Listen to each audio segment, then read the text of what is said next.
Kamu pasti juga menyadari bahwa banyak sekali inovasi-inovasi energi listrik terbarukan. Tapi, ketika kamu melihat sambaran kilat di langit, pernahkah terlintas di benakmu, mengapa ya nggak memanfaatkan listrik dari petir aja? Ketika awan dipenuhi dengan muatan listrik, muatan positif akan terbentuk pada bagian atas awan dan muatan negatif akan berada di bagian bawah awan. Ketika muatan positif dan muatan negatif semakin besar dan menjadi cukup besar, akan terjadi percikan besar antara awan. Biasanya petir terjadi di antara awan, namun terkadang terjadi antara awan dengan permukaan bumi. Muatan positif yang muncul pada permukaan bumi akan menarik muatan negatif pada bagian bawah awan. Muatan positif pada permukaan bumi akan terkumpul pada sesuatu yang menonjol, seperti pohon, bangunan, penangkal petir, bahkan manusia. Ketika muatan positif pada permukaan terhubung dengan muatan negatif pada awan, percikan besar akan terjadi. Percikan tersebut merupakan petir yang biasa kita lihat. Jadi, pada dasarnya, petir merupakan fenomena listrik statis yang terjadi secara alami dengan cakupan yang besar. Penemuan petir sebagai arus listrik ini dipopulerkan oleh Benjamin Franklin pada tahun 1752 lewat usulan percobaan layangannya yang kontroversial.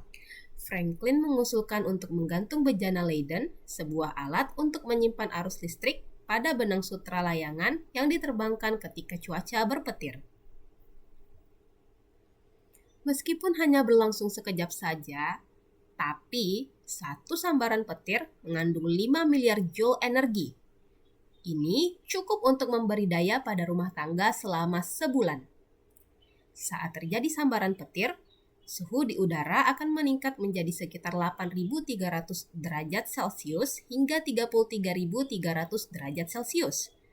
Energi badai petir sama dengan energi bom atom. Jika kita sudah menghasilkan listrik dari sumber yang tak terduga seperti arus laut dalam upaya kita untuk menghentikan penggunaan bahan bakar fosil yang mencemari, juga terbatas, lantas, kenapa nggak memanfaatkan listrik dari udara? Terutama ketika semua orang dapat melihatnya menerangi langit malam. Alasan pertama, dengan besarnya energi yang dihasilkan dalam satu sambaran petir, diperlukan fasilitas teknologi yang mampu memanen energi petir di mana harus mampu menangkap daya tinggi yang terlibat dalam sambaran petir dengan cepat.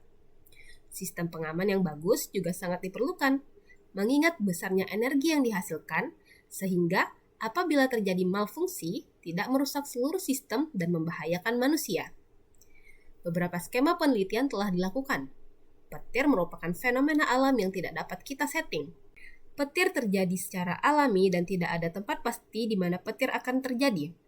Serta energi yang terlibat dalam setiap sambaran petir terus berubah, sehingga membuat pemanenan daya petir dari batang yang berbasis di tanah menjadi tidak praktis. Misalkan energi yang dihasilkan terlalu tinggi sehingga akan merusak penyimpanan. Dan energi yang dihasilkan juga bisa terlalu rendah sehingga mungkin tidak dapat difungsikan. Ada fakta dasar bahwa badai petir bersifat sporadis dan kilat menyambar secara acak, sehingga sulit untuk mengubah daya listrik bertegangan tinggi menjadi daya bertegangan rendah yang dapat disimpan. Mengingat permintaan energi bersifat tetap, sumber energi yang dapat diandalkan lebih disukai. Alasan keduanya, tidak mudah untuk menangkap energi yang disalurkan dalam satu ledakan besar dalam sepersekian detik. Energi tersebut harus disimpan dan diubah menjadi arus bolak-balik tanpa merusak sistem pengumpulan dalam satu serangan besar. Dan alasan ketiga, energi yang terkandung dalam sambaran petir akan menyebar saat bergerak turun ke bumi, sehingga menara hanya akan menangkap sebagian kecil potensi sambaran petir.